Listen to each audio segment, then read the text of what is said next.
Welcome everyone to this town hall. And as an announcement, Clayton and I are modeling the newest VSSNA swag. These cotton face masks are now available for purchase on our website, vssna.org. They are very comfortable, they fit snug, and of course, they allow you to show your pride in being a school nurse in Vermont. So hopefully you will hop over there and check things out and order some, and we'll get them to you as soon as our plan is to mail them on Fridays. But they won't take long to get to you for sure. Today, it is my pleasure to welcome Gayle Finkelstein to present to us today. She is going to be speaking about e-cigarettes and vaping. And again, if you have questions about something she's presenting, if you'll use the raise your hand feature, we'll call on you, have you unmute and ask the question right then. Thank you again, Gayle, for being here. Appreciate it. Thanks for having me. Okay, so welcome to the Northern New England Poison Center's presentation on electronic cigarettes and vaping. Next slide, please. So the training objectives are to review the properties of nicotine, to identify electronic cigarettes, to discuss data and trends, to describe nicotine poisoning and overdose, to highlight recent vaping challenges, and to identify information and prevention resources. Next slide. So what is nicotine? Nicotine is an alkaloid found in several plants in the Solanaceae family, including potatoes, eggplants, and tobacco plants. The tobacco plant, Nicotina tybucum, has been cultivated for thousands of years and originally had medicine and ceremonial uses. Smoking tobacco became very popular by the mid-17th century. Tobacco can be chewed or smoked and is considered desirable for the stimulant and relaxant properties of nicotine. Nicotine is highly addictive and a potent neurotoxin and cardiotoxin. With the advent of mass-produced cigarettes in the 20th century, the worldwide epidemic of nicotine dependence began. The National Health Interview Survey in 2019 estimated that 20.8% of US adults reported using some type of tobacco product. Cigarettes were the most common tobacco product used, and e-cigarettes were the most common non-cigarette product being used at 4.5%, and this is among adults. Adults aged 18 to 24 were the most likely to report using e-cigarettes, and over half of the participants in this age group denied being former cigarette smokers. There were also a large number of adults in all age groups that use both cigarettes and e-cigarettes. In addition, youth vaping has become very popular, and the data and trends for this age group will be discussed later in this presentation. Next slide. In addition to the tobacco plant, nicotine is found in nicotine replacement products such as gum, lozenges, patches, and sprays, as well as e-liquid for electronic cigarettes. E-liquid comes in pre-filled pens, pods, cartridges, and refill bottles. Nicotine sulfate was commercially available as a pesticide in the United States until 1992. Now, substances of lower toxicity that are related to nicotine are used for flea control in cats and dogs. Next slide. After smoking or vaping, nicotine is rapidly absorbed in the lungs into the pulmonary venous circulation. From there, it moves into the arterial circulation and into the brain, where it mimics the effect of acetylcholine and binds to nicotinic acetylcholine receptors. Stimulation of nicotinic acetylcholine receptors activates the reward pathway in the brain and leads to release of several neurotransmitters, namely dopamine. Due to the large surface area of the alveoli, where air exchange occurs, nicotine can be effectively delivered into the bloodstream. Next slide. In addition to dopamine, other catecholamines are released, including norepinephrine, acetylcholine, serotonin, GABA, and glutamate, as well as endorphins. The release of these pleasure chemicals can lead to improved mood, improvement in cognitive function and memory, reduced appetite, and reduced anxiety. With repeated stimulation over time, more receptors are created, leading to nicotine cravings. Toxic effects are dose-related and result from overstimulation of the nicotinic acetylcholine receptors and eventually receptor blockage. Initial effects are from sympathetic stimulation, while later effects are related to neuromuscular blockage. With repeated exposure, tolerance can develop along with an increased craving for nicotine. The figure in the right-hand corner shows a region in a rat's brain that are involved in the neurochemical and behavioral effects of nicotine. Next slide. These are some of the traditional nicotine products on the market, including cigarettes, chewing tobacco, hookah, and nicotine replacement therapy. When smoking a traditional cigarette, the user inhales the smoke through the process of burning tobacco. Burning tobacco releases nicotine together with other chemicals, including carbon monoxide. Hookahs and other water pipe devices are used to smoke flavored tobacco. Hookah smoking has health risks similar to cigarette smoking. Charcoal is used to heat the tobacco and can produce high levels of carbon monoxide, metals, and other chemicals that contain toxic substances that are known to cause certain cancers and heart disease. People use these water pipe devices because they think they are less harmful than smoking, and they're typically used in groups. So the social element is a factor.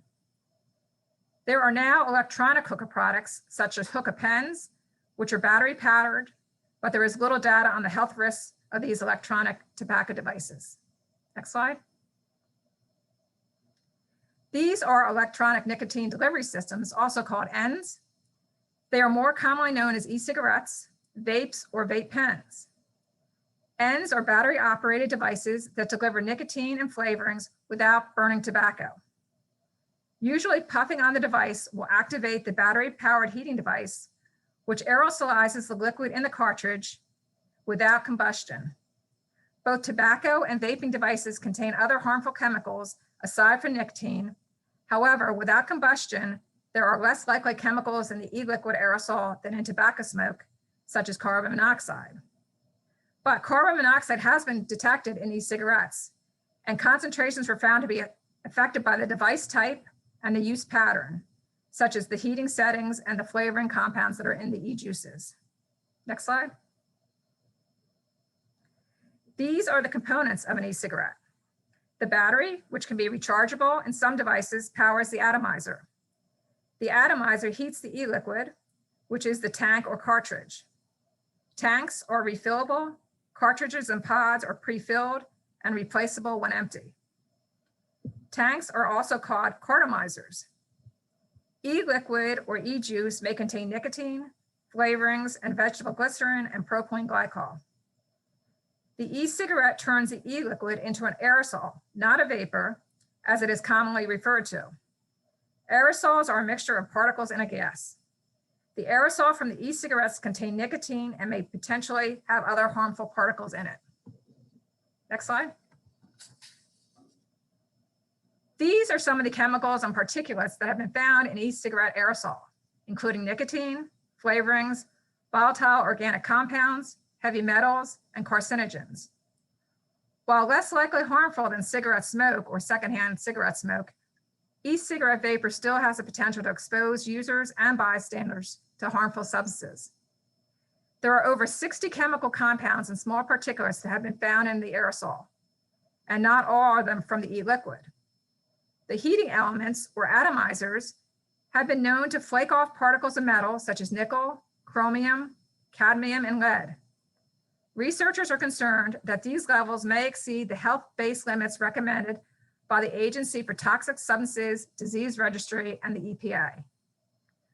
Recent studies have also identified the metals in the heating elements that may contribute to lung injury and cancer. One food-grade flavoring, diacetyl, is known to cause respiratory illness called bronchiolitis obliterans. This disease was actually first documented among workers in a microwave popcorn processing factory. Even though we know that diacetyl causes popcorn lung, this chemical is found in many e-cigarette flavorings, mainly fruit, candy, or dessert flavors that would appeal to youth. However, there have been no confirmed cases of bronchiolitis obliterans caused by vaping to date. A recent study in 2019 from the Journal of Environmental Health and Public Health showed diacetyl being linked to changes in gene expression and may cause damage to cilia, the hair-like structures in the airway that help move mucus and keep the lungs clean. Scientists don't know if this can be potentially harmful, but it is a concern.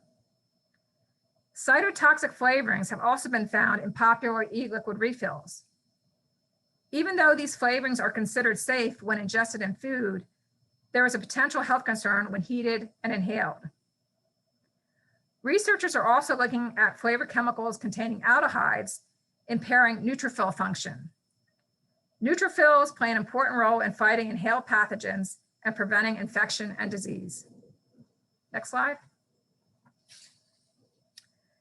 So now we're going to discuss nicotine formulations, content, and labeling concerns of e-liquid. There are two types of nicotine. Free-base nicotine is found in tobacco products and most types of e-liquid. It is the nicotine that is traditionally used. Free-base nicotine is alkaline and harsh on the throat and lungs when inhaled. Some e-cigarette manufacturers are adding benzoic or citric acid to nicotine in order to lower the pH and make it less irritating to inhale. These are known as the nicotine salts. Nicotine salts are found in brands such as Juul, My Blue, Salt Nic, and Philip Morris's P3L products.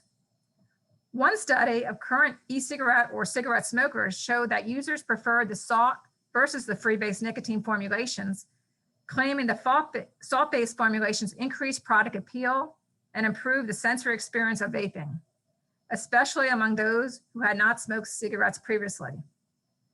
Salt nicotine formulations were said to be sweeter and less bitter. Nicotine salts may also be toxic to cells in the airways and lungs of users. Studies have revealed that there are several types of nicotine salts that are being added to e-juices. Manufacturers like Juul, like I mentioned, have added the high salt-based nicotine into their products, allowing for more or higher level of nicotine yield compared to other e-cigarette users who are using the free-base nicotine. Next slide. This chart shows the approximate nicotine content in various products. The amount of nicotine a person extracts from a traditional cigarette depends on several factors, such as how it is smoked, whether the cigarette is filtered or unfiltered, and the metabolism and tolerance of the smoker. However, most smokers will absorb about 2 milligrams of nicotine per cigarette. On average, the nicotine content of e-cigarettes are about 22 milligrams per ml and can go as high as 87 milligrams per ml. E-liquid refills may contain 240 milligrams in each bottle of liquid nicotine, but they can go as high as 720 milligrams. The amount of nicotine absorbed from e-cigarettes is also variable, depending on nicotine formulation, like I mentioned, free-base versus salt-based, the puff duration, the power of the device. One study showed that e-cigarette users compensated for less nicotine delivery from a lower power device by taking longer and more frequent puffs. Another challenge is determining the amount of nicotine delivered by e-liquids is in the inaccuracy of labeling. Next slide. A study published in the Journal of Addictive Medicine in 2018 demonstrated the nicotine labeling inaccuracies in e-liquid solutions produced in this country. This study showed the labeling inaccuracies from nicotine content in e-liquid products. In another study, more than half of the e-liquid products sampled were mislabeled with inaccurate nicotine content. Some e-liquid labels do not reveal nicotine as an ingredient or label the product as zero nicotine when it does contain nicotine. Mislabeling may be a significant risk to the user. One reason being is that 66% of adolescent e-cigarette users believe they were only vaping flavored e-liquid with no nicotine. Next slide. In 2009, the FDA was granted the authority to regulate cigarettes, smokeless tobacco, and roll your own tobacco. In 2016, this law was amended to include all tobacco products, including e-cigarettes and e-liquids. Prior to this law, there were no regulations on e-cigarette manufacturing, sales, or advertising. This law allowed the FDA to evaluate product ingredients for safety, require health warnings on tobacco products, and restrict sales to those under 18 years of age. In December of 2019, the law was amended again. This law is known as Tobacco 21 or T21 legislation because it restricts sales to those under 21 years of age. In January of 2020, the FDA finalized a ban on flavored cartridge-based e-liquid that appealed to youth other than tobacco or menthol flavorings, as well as any ENDS product. This law did not enforce a ban on other flavored e-liquid, such as disposable e-liquid, e-cigarettes, and e-liquid refill bottles. At the time, cartridge-based e-cigarettes, such as Juul, were the most popular type of ENDS among youth. Disposables are now gaining in popularity. In the summer of 2020, the FDA issued several warnings to companies who manufacture disposable products, such as Puff Bar, citing that their use of flavorings are appealing to youth. E-cigarettes are not approved as a smoking cessation device by the FDA. Next slide. So according to the US Surgeon General, there's no amount of exposure to secondhand smoke that is considered safe. The World Health Organization recommends that electronic smoking devices not to be used indoors, especially in smoke-free environments. Many states in the United States, including Vermont, New Hampshire, and Maine, have some type of smoke-free indoor air policies. In Vermont and Maine, that means that at least 4 locations are 100% smoke-free. In New Hampshire, at least 2 locations are smoke-free. Next slide. There are several different types of ENDS, all with different qualities that make them more desirable to different people. Disposable products that looked like cigarettes were the first to hit the market in 2007. These products contain nicotine and were pre-filled and disposable. Disposable e-cigarettes are still popular today. Vape pens came along next with higher powered rechargeable batteries. Vape pens are either pre-filled or refillable. Next came advanced personal vaporizers, also called APVs. APVs are also known as mods, or modifiable vaporizers. You may have heard of the term tank. Tanks hold the e-liquid on the APV and are refillable. These products are modifiable, refillable, rechargeable, and larger and more powerful than disposables and vape pens. They can deliver more nicotine faster. Then there are sub-OHM tanks, which are designed to have lower resistant coils. Less resistance in the coil means more power to deliver more aerosol. And then last came the pods and pod mods. These include brands like Juul and MyBlue.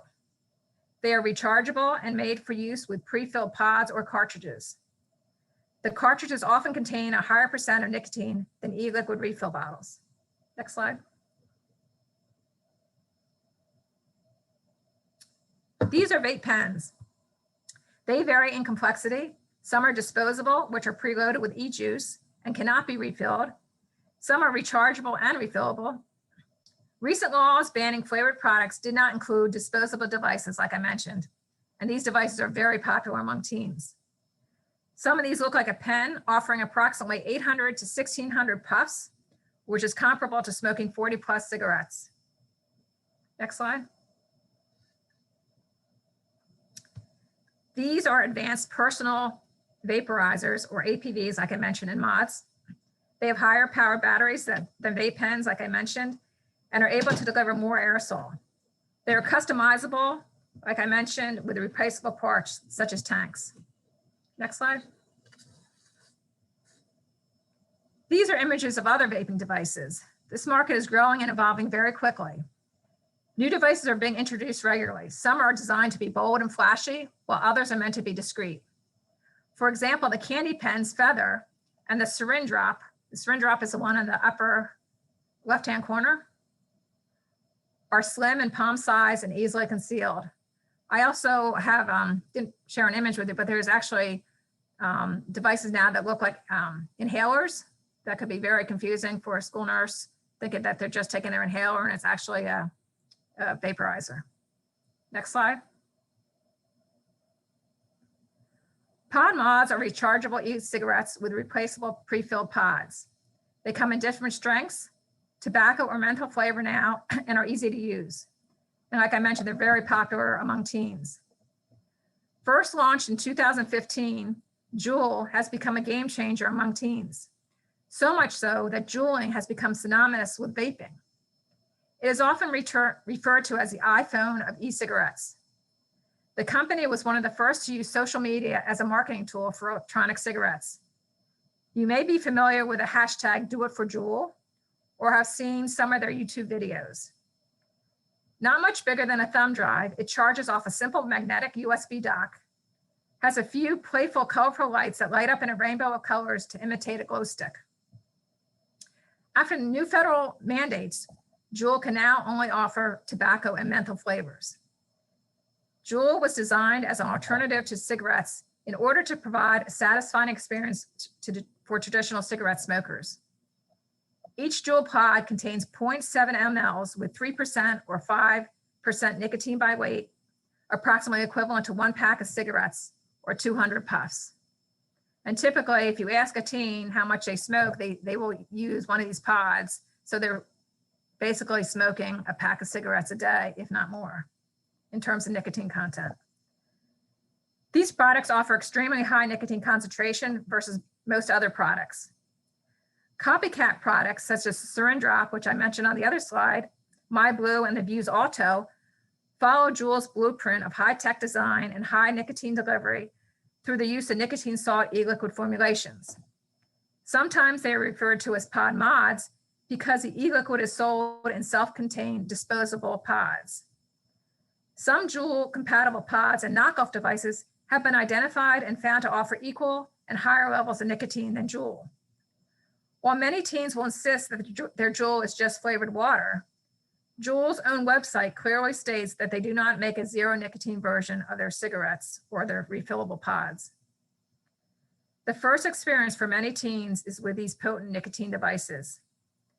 Juul is still the top e-cigarette brand in the country. However, a lot of teens now are switching to disposables. Next slide. Next slide. Yep.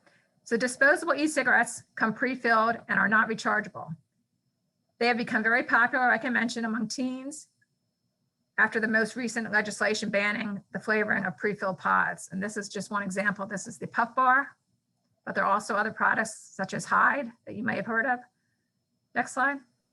Gayle, before I switch slides, I just had a quick question. On the previous slide, you talked about, I think, the Juul having 200, equivalent of 200 cigarettes per charge. Is that right? Or each of those, typically when you buy a Juul, it comes with 2 or 4 pods of each has a different flavoring. Right. It's different because of the FDA regulations. So now they can only have menthol or tobacco flavoring. Right. Each of those pods is comparable to a pack of cigarettes because each pod contains about 200 puffs. 200 puffs. Okay. I was thinking 200 cigarettes, and that would have been No. Okay. So a pack of cigarettes is what, 20 cigarettes. So it's comparable to nicotine content of a pack of cigarettes. Thank you. Thank you very much. Sure. Yep. Okay, so next slide. So this is a display in a smoke shop. You can see the variety of refills as well as some different devices in the back, from the inexpensive to the elegant, complete with zippered case and tiny stainless steel funnels. These products have enough nicotine in them to cause serious poisoning. Fortunately, most exposures only result in minor to moderate health effects. Unfortunately, though, a small number of cases result in serious harm or death when children or pets swallow the nicotine liquid. Other poisonings involve adults and teenagers who experience mild to moderate nicotine toxicity due to excessive use of e-cigarettes. A longer-term concern is that the rapidly rising popularity of high nicotine e-cigarettes threatens to addict a generation of youth. Next slide. So these are some of the terms used in the vaping community that you may have heard of, defined by one of the e-cigarette manufacturing websites. So an analog is what an e-cigarette user calls a traditional cigarette. All-day vape is flavor and nicotine strength that a user is satisfied using for a period of time. Cloud chasing is exhaling a large cloud of vapor. Draw is an inhalation or mouth or lung hit. Dripping is placing e-liquid directly on the heating coil, which involves vaporizing the e-liquid at high temperatures and then inhaling the vapor. This behavior could put the user at risk for inhaling toxic chemicals such as aldehydes. And also remember, the heating device can also flake off the different metals, so that could be a concern as well. About 25% of high school students report using their devices for dripping. Flavor ghosting is the mixed flavor after changing liquids. The user can detect the previous used flavor when vaping a new flavor. Stealth vaping is secretly vaping where prohibited. And vapor's tongue is when the user can't detect the flavor of the e-juice. Next slide. These are advertisements from the past to the present. The overall theme and messaging is very similar between these ads. Manufacturers have been targeting teens and using social influencers on social media to reach them.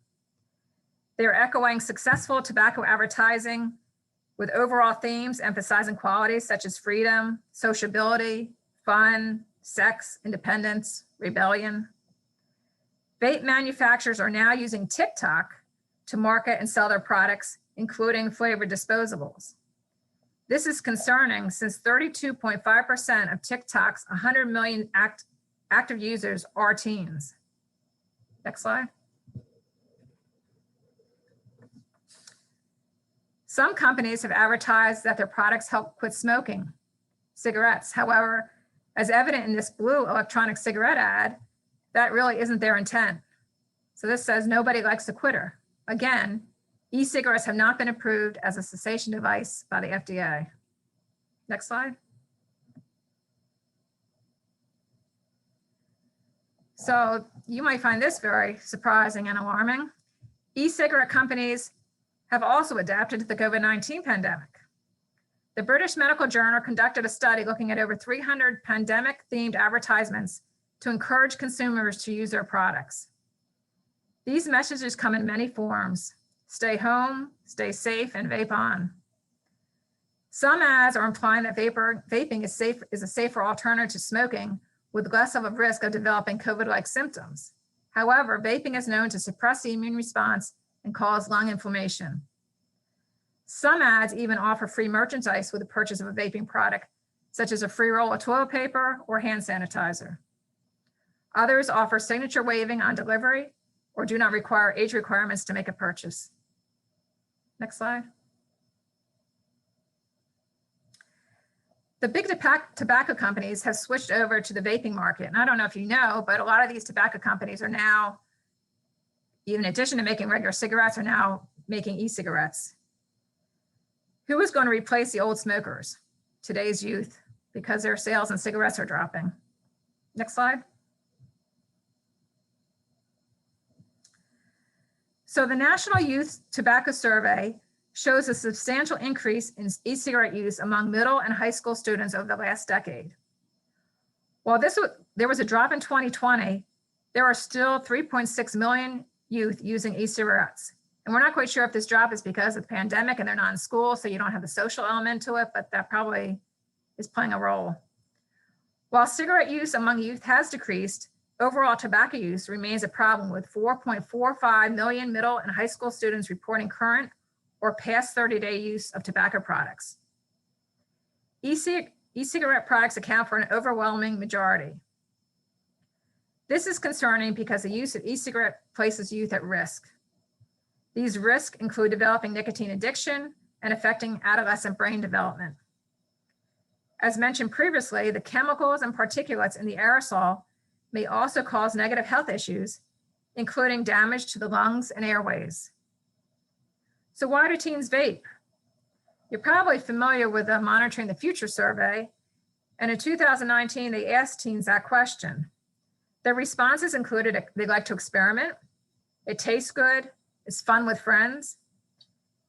Using e-cigarettes to relax had a nearly 1/3 increase from 2018, so a lot more teens are reporting that they're using e-cigarettes to relax, and they're using it because they're addicted, they're hooked. That's more than doubled since 2018. Next slide. Is there a question in the chat that pertains to that, or, okay. So after the T21 legislation, restricting use of flavoring in pre-filled pods and cartridges, the use of disposable e-cigarettes among current users climbed significantly. 8 out of 10 youth who are current e-cigarette users use flavored e-cigarettes. Preventing use with legislation is challenging and in a constantly changing market. Next slide. So now we're going to talk about nicotine toxicity and poisoning. So nicotine toxicity can range from mild effects due to overuse to more serious effects caused by a larger overdose, such as when a small child ingests an e-liquid. Mild toxicity usually presents with nausea and vomiting, but can progress to pallor, diaphoresis, increase in heart rate and blood pressure, and seizures in severe cases. Nausea, vomiting, headache, and agitation are signs of toxicity, and they occur during normal use in new users. There may be a slight delay in the onset of these symptoms, allowing the user to overuse before realizing there is a problem. Less commonly, users may experience an increase or irregular pulse, skin irritation, or allergic reaction to one of the ingredients. Overstimulation of the nicotine receptors in larger overdose can lead to a neuromuscular blockage, causing lethargy, weakness, decrease in heart rate and blood pressure, paralysis of respiratory muscles, respiratory depression, and cardiac dysrhythmias. Though rare in current times, nicotine toxicity can be fatal in severe cases. Next slide. So I apologize, this slide's a little busy, but as with all poisonings, availability is important. Now that more people have e-cigarettes in their home, there are more nicotine poisonings in small children. Additionally, in this study, poisonings with e-cigarettes had the most serious outcomes. One child died after swallowing nicotine from an open refill container. 5 other children survived but had life-threatening effects. While most children have good outcomes, nicotine poisoning can be very serious. That was out of pediatrics in 2016. Next slide. So this chart is from the American Association of Poison Control Centers, and it's looking at e-cigarette and liquid nicotine exposures reported to poison centers from 2013 to 2020. In addition to including inadvertent exposures in small children, these data also include misuse or overuse by adults and teens, suicide attempts, burns, lung injury, and other adverse reactions. Pediatric liquid nicotine exposure calls to poison centers nationwide have decreased since 2015. This may be the result of child-resistant packaging laws and greater public awareness of risks. Calls peaked in 2019, more likely due to the E-Valley epidemic, which I'll discuss in a few minutes, then dropped slightly in 2020. However, liquid nicotine continues to pose a serious risk in children. Next slide. It is too soon to know the long-term effects of frequent e-juice exposure. E-cigarettes form chemicals that are harmful, which I mentioned. When heated, some e-juices ingredients transform into chemicals that can cause inflammation to the throat and lung tissue, similar to traditional cigarettes, like formaldehyde you can get in both products. E-cigarettes emit volatile carbonyls, reactive oxygen species, furans, and metals, many of which are toxic to the lungs. Studies show e-cigarettes cause measurable adverse effects on organs and cellular health. The lungs are an obvious target. This may lead to an increased susceptibility to or delayed recovery from respiratory infections for e-cigarette users. There are many challenges to answering questions about the safety of vaping. It's difficult to test e-juice due to the multiple flavoring combinations. The heat settings vary and may be important, and the technology of the devices is constantly evolving. The long-term effects may take years or decades to develop and detect. Despite the concerning effects that we know about and the lack of information on the effects of long-term vaping, use is frighteningly common in our youth and in adults. Next slide. So I don't know, you're probably familiar with the EVALI epidemic. It stands for e-cigarette and vaping product use associated lung injury. And this is one health concern related to e-cigarettes. EVALI was first recognized in the summer of 2019. Since then, there have been over 2,800 reported cases in all states and 68 deaths. And that's of February of 2020. EVALI presents with shortness of breath, cough, chest pain, fever, chills, nausea, vomiting, diarrhea, and abdominal pain. Respiratory failure often follows. It is concerning that over half the people involved in these cases were under 25 years of age and 15% were under 18. Next slide. So the exact cause of EVALI is still not known. However, THC vaping products containing vitamin E acetate and intended for use in e-cigarette type devices are strongly linked to the EVALI outbreak. Also, a recent animal study raises concerns that the heating element used in some vaping devices may cause similar effects. Vitamin E acetate, a synthetic form of vitamin E, is commonly used as an additive in food products and cosmetics. It has also been used as an additive in THC containing e-cigarette products. Testing of products used by patients with EVALI and testing other lung fluid show the presence of vitamin E acetate in many cases. The majority of samples tested involve patients with a history of vaping and THC. Many patients reported obtaining their products from illicit and/or informal sources like family or friends, rather than commercially available products. A recent study published in the Journal of American Heart Association found an EVALI-like lung condition in rodents who were exposed to nicotine heating elements on a high setting without the use of nicotine, THC, or vitamin E acetate.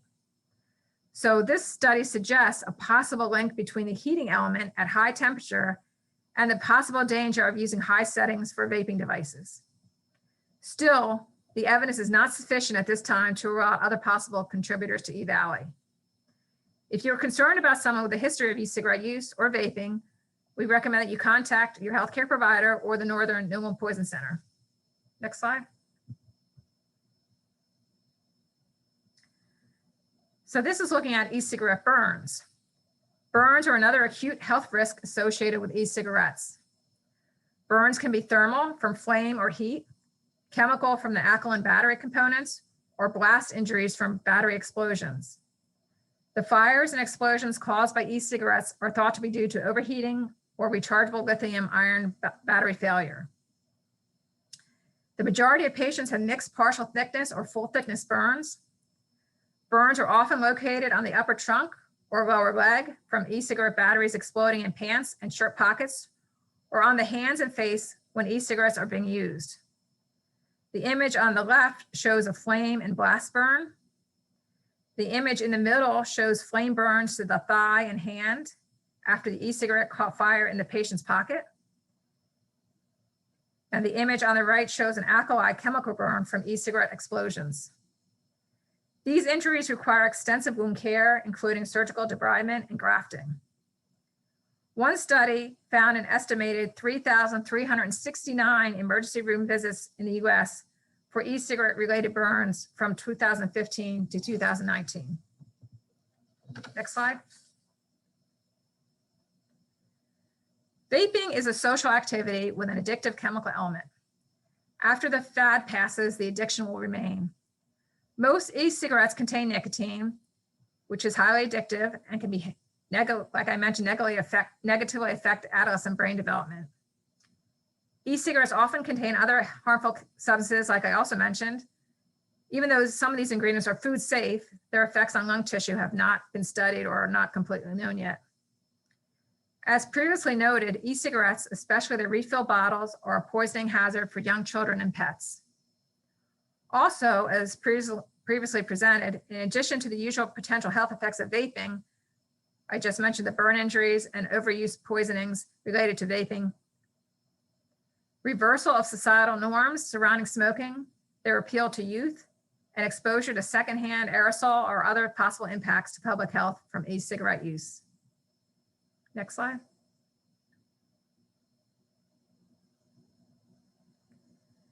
Youth who use e-cigarettes may also be more likely to smoke cigarettes in the future. There is moderate evidence also that show that e-cigarette use increases frequency and intensity of cigarette use among those who already smoke traditional cigarettes. So prevention efforts are really needed to target the youth population. Next slide. And if anyone wants any of these studies, I'd be glad to share them with you. So now I'm going to talk a little bit about cannabis, marijuana use, and vaping.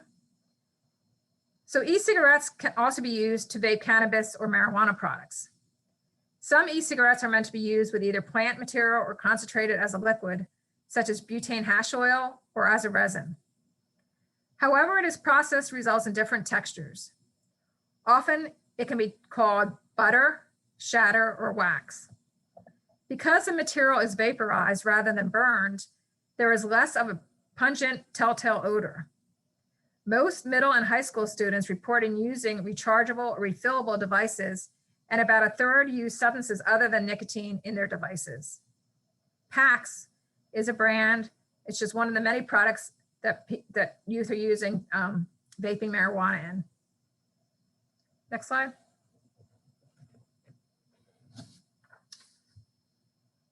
I'm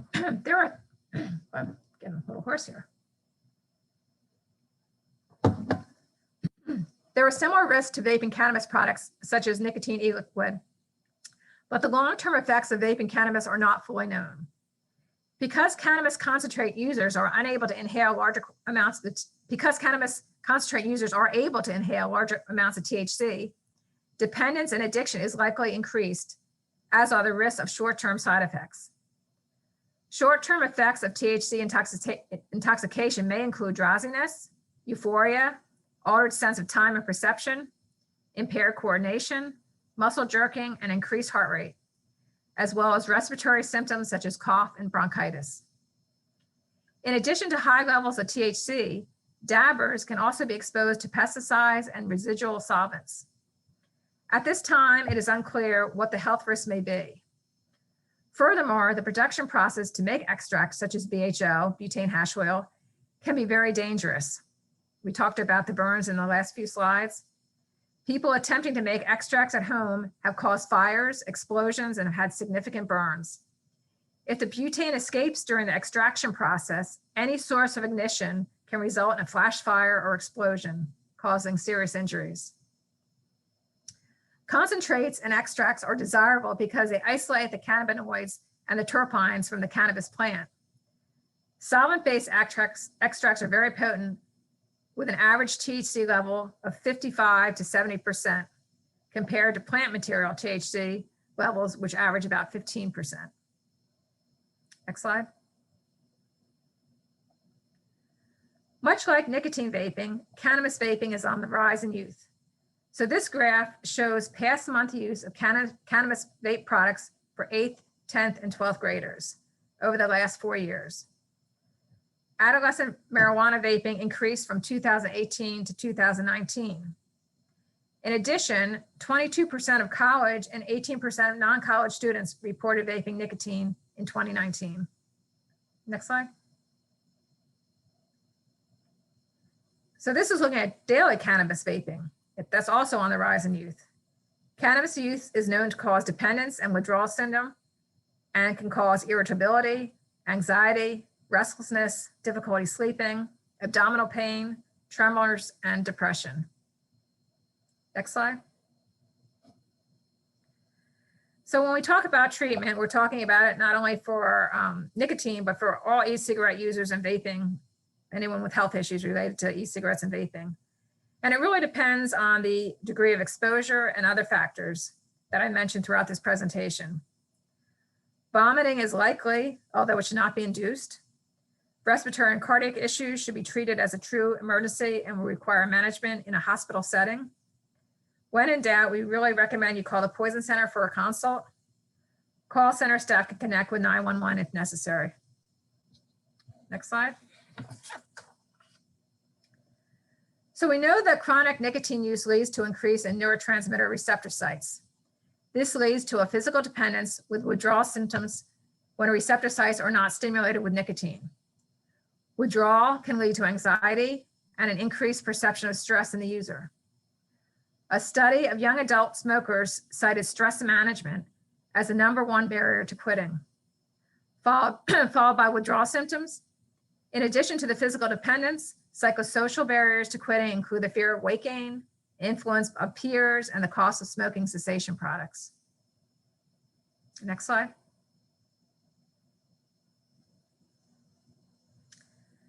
So there are many resources to help quit smoking and vaping.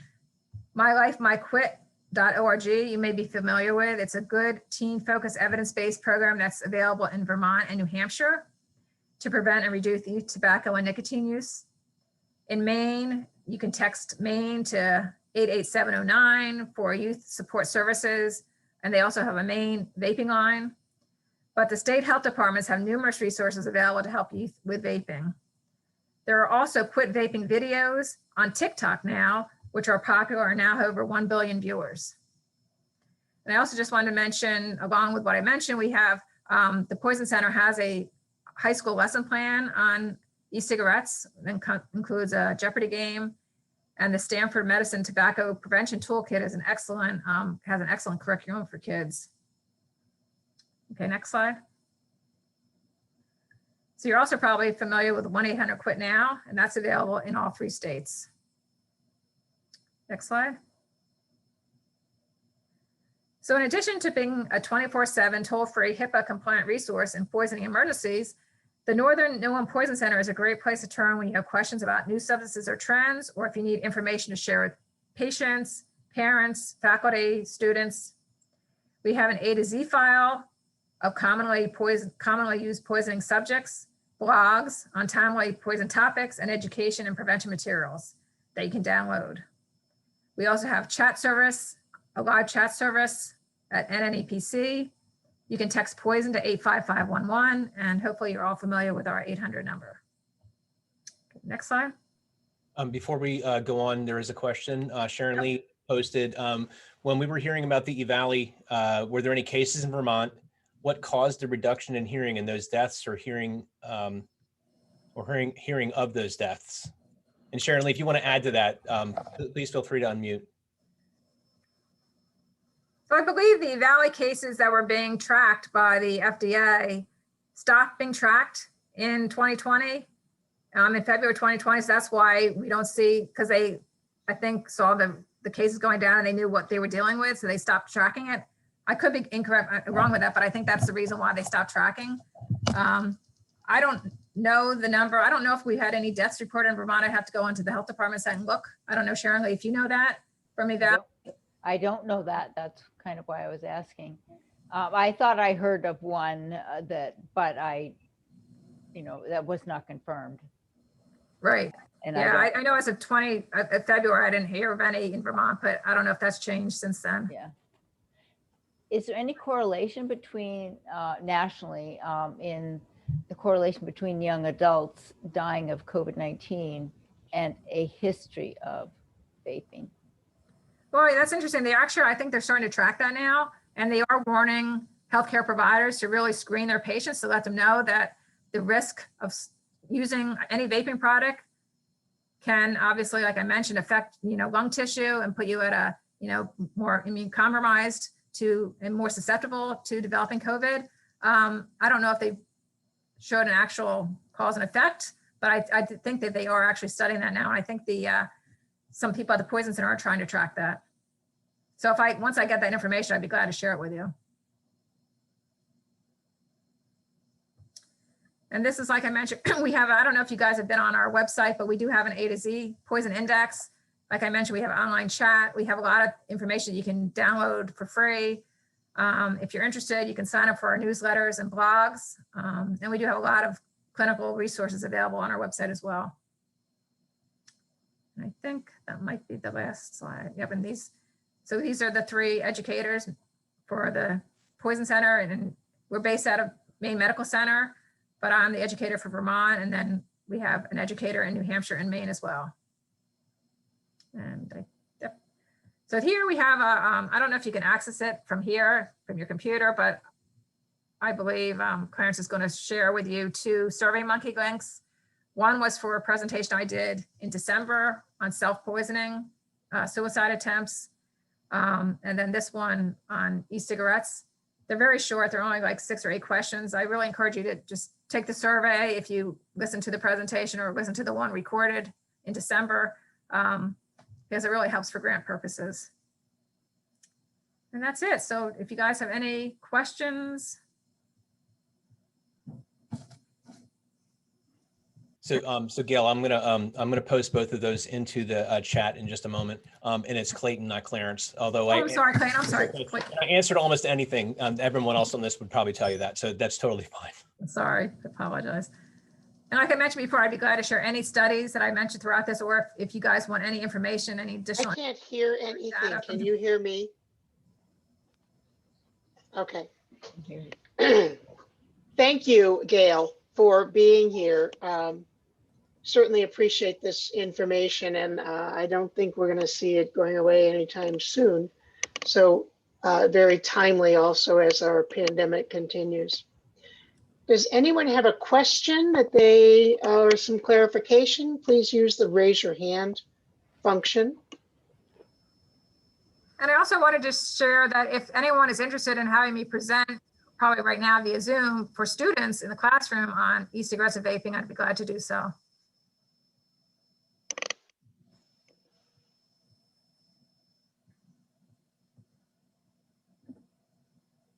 Go ahead, Sharon Lee. I'm wondering, Gayle, if you could speak to what it might be like to have call a poison control if you have a student or somebody with possible symptoms of nicotine poisoning.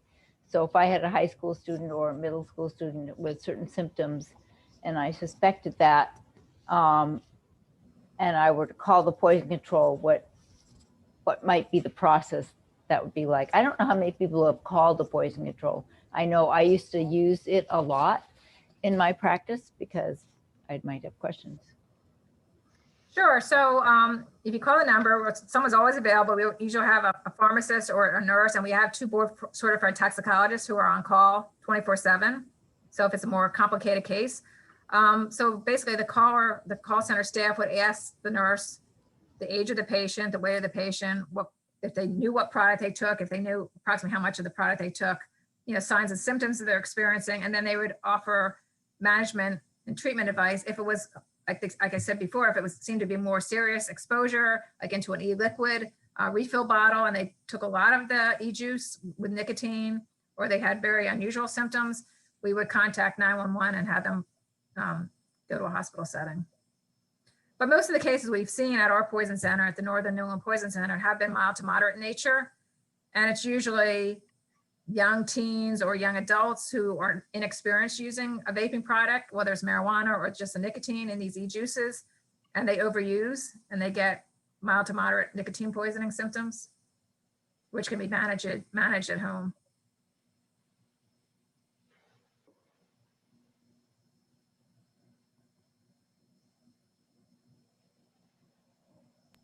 Go ahead, May. Hi, thank you. Great presentation, thank you.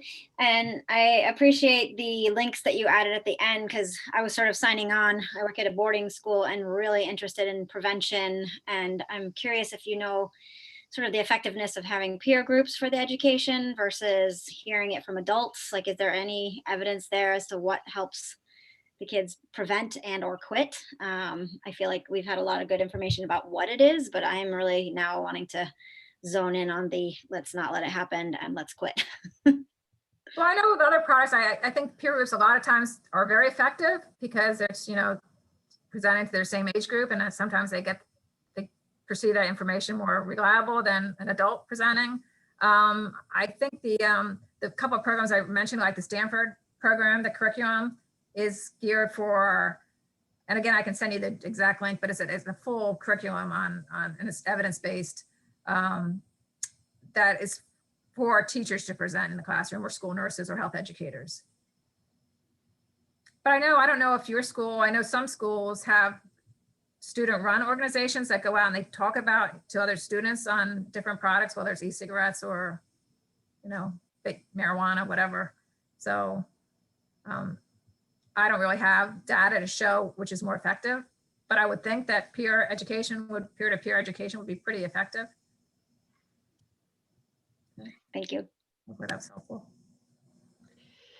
Once again, Gayle, thank you so much for sharing your information with us today. This presentation will be recorded, and I'm sure other people will be looking at it to gather information, and we certainly know how to get in touch with you, and that's especially helpful as well. Yeah, and I also just really want to encourage people. Can you hear me? Yes. I just want to encourage you, school nurses, to call the Poison Center even during this pandemic time, because I know you guys are probably overstressed and doing a lot of additional stuff. And so you can rely on us for the basic, to help you out with certain cases, to just release some of that stress if you want. And like I mentioned, I'd be glad to come into a class, not into a classroom, but do a Zoom presentation on this or any other topic if it's helpful. Or Thank you. Or if you want to share information with parents in a newsletter. Thank you very much. Very much appreciate it. So I was going to just quickly share the website and just show people if they're interested. This is our little sales pitch for the day.